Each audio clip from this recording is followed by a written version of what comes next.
நேற்று அம்மா வீட்டில் மாடு வாங்கணும்னு சொன்னேன்ல, அந்த மாடு இது தான்.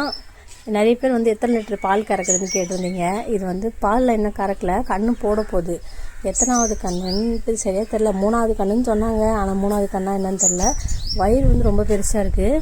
அதை நேற்று ஓட்டிகிட்டு வந்ததை விட இப்போ கொஞ்சம் பரவாயில்ல. இப்போ வந்து தண்ணி தவிடு அதெல்லாம் வச்சுருக்காங்க. அதோட முகம் வந்து இப்படி தான் இருக்குது.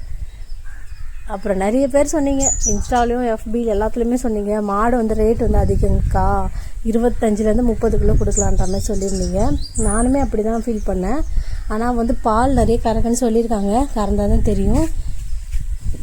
பால் வந்து கிட்டத்தட்ட வந்து ஒரு வேலைக்கு 5 லிட்டர் கறக்கும்னு சொல்லியிருக்காங்க. கறந்ததுக்கப்புறம் தெரியல. சரி, அப்பா என்ன சொன்னாருன்னா, நம்ம பால் கறந்துக்கலாமா ஒரு வருஷத்துக்கு ஒரு கண்ணுக்கு, அதில் பார்த்துக்கலான்ற மாதிரி சொன்னார்.